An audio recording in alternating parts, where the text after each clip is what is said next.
जय श्री राम सभी भक्तों को, जय माता की। फिर एक नई वीडियो के साथ हाजिर हो गए हैं। और आज की जो हमारी वीडियो है इसमें आप बताइए, किसी भगत का ये बहुत ही अच्छा हमें सवाल लगा कि आप गुरुजी से ये वीडियो बनवाइए कि जब हमारे शरीर से जो है प्रेत हट जाता है, मान लीजिए हम बालाजी गए हैं और वहां से हमारा प्रेत जो है हट चुका है, तो हमें क्या संकेत मिलेंगे, कैसे जाने कि हमारा प्रेत जो है हट चुका है और उस व्यक्ति को क्या करना चाहिए। तो हमारे साथ अंत तक बने रहना, तभी आपको सारी वीडियो समझ भी आएगी। अगर वीडियो अच्छी लगती है तो लाइक करें, शेयर करें, कमेंट करें। चैनल पे अगर नए हैं तो चैनल को जरूर सब्सक्राइब कर दें, ताकि तो जो है आपको वीडियो की नोटिफिकेशन सबसे पहले ही मिल जाए।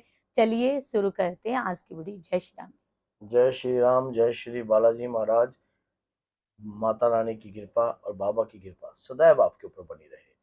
सबसे पहली बात तो ये होती है कि जब हमारे शरीर में जो भी कोई प्रेत रहता है, वो जिस प्रकार की हमारी बॉडी के साथ मूवमेंट करता है, हमारी बॉडी के साथ छेड़खानी करता है, काफी लंबे समय हो गया है प्रेत को शरीर में रहते हुए, तो हमारी बॉडी कुछ उसके ऊपर भी निर्भर हो जाती है। जैसे ही वो प्रेत हमारे शरीर से हटता है, मान लीजिए अगर आपके शरीर के ऊपर ऐसा होता है, शरीर में पीड़ा रहती थी, सांस बहुत चढ़ता था और घबराहट बहुत होती थी, शरीर पर वजन रहता था, सिर भारी रहता था, कंधे भारी रहते थे, आपका काम करने का दिल नहीं करता था, कहीं जाने आने का दिल नहीं करता था, मन बड़ा बेचैन था, बात बात पर क्रोध उत्पन्न होता था।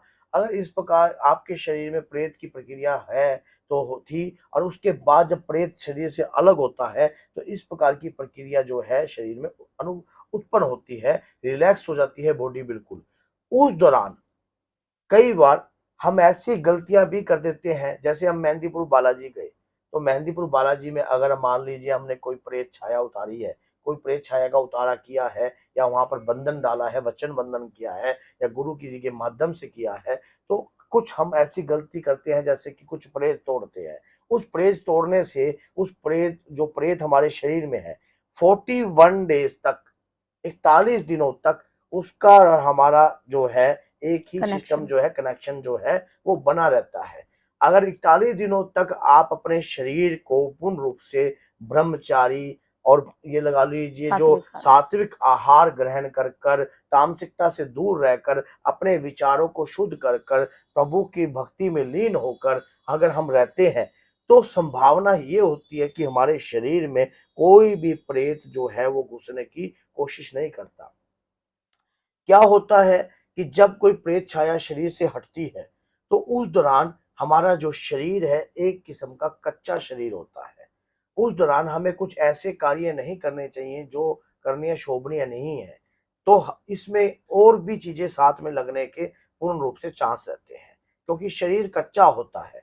हमें उस दौरान अपने प्रभु की भक्ति में लीन होना चाहिए, और जब प्रेत हटता है तब शरीर बिल्कुल हल्का हो जाता है, बिल्कुल रिलैक्स हो जाती है बॉडी, बिल्कुल मान लो आपको फूल जैसी। आपको ये लगता है कि आज ही मैं अपनी बॉडी में आया हूँ, आज ही मेरा शरीर है ये, आज ही मैं अपने शरीर को धारण किया है। आज से पहले तो मैं अपने जीवन को जी ही नहीं रहा था। पता नहीं कौन मेरे शरीर पर रहकर खान पान कर रहा था, कौन मेरे शरीर का रहकर पदार्थ को सेवन कर रहा था। लेकिन अब जैसे ही मैं अंदर मान लो ये चीज उतारा करवाया है, या ये कार्यक्रम करवाया है, या किसी चौकी से जुड़ा हूँ, या कुछ किया हूँ, उसके बाद जो मेरी बॉडी रिलैक्स हुई है, हल्का बनाया है, ये प्रेत के उतरने के ही संकेत है। और उस दौरान कुछ छोटी मोटी गलतियां जो है ऐसे नहीं करनी चाहिए। सूतक पातक का भी परहेज रखना चाहिए, और ऐसा रखना चाहिए कि ताकि कोई भी अभद्र शक्ति आपके शरीर के अंदर प्रवेश करने की कोशिश ना करे। आपको हनुमान चालीसा का निरंतर पाठ करना चाहिए। निरंतर कम से कम 3 पाठ या 7 पाठ या 11 पाठ लगातार करने चाहिए। सुबह शाम करने चाहिए। जितना आप हनुमान जी का ध्यान करोगे, जितना आप हनुमान जी का गुणगान करोगे, शुरुआती तौर पर कोई भी शरीर में हलचल ज़रूर हो सकती है, लेकिन घबराना नहीं है।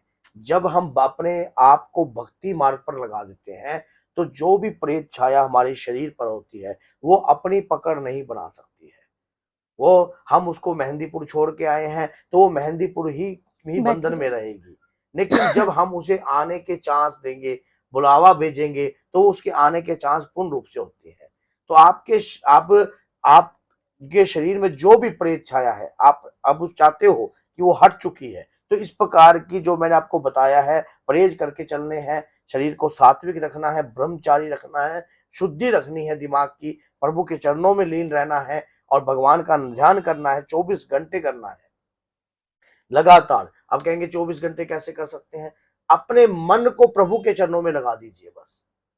जब भी आपको कोई फोन आता है तो गुड मॉर्निंग, हाय, हेलो, ये कुछ नहीं, जय श्री राम, जय श्री राम। एक जय श्री राम बोलने से भी हमारा ध्यान जो है 24 घंटे प्रभु के चरणों में रहता है।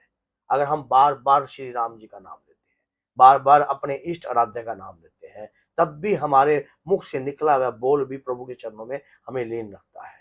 तो अगर आपके शरीर में प्रेत था और प्रेत से आप मुक्त हो चुके हो, तो ये आप बात जरूर ध्यान रखना कि प्रेत, इंसान मरने बंद नहीं हुए, एक्सीडेंट बंद नहीं हुआ, शमशान में आज भी मुर्दे फूक रहे हैं, आज भी कब्रिस्तान में अकाल मृत्यु हो काल रही है। मृत्यु हो रही है, लोगों के एक्सीडेंट हो रहे हैं। तो ये चीजें तो लग सकती है कभी भी। तो आप अपने आप को समय रहते हुए हनुमान जी के चरणों से जोड़ दीजिए, ताकि भविष्य में आपके साथ ऐसा कभी ना हो। तो बोलिए जय सीताराम, जय श्री बालाजी।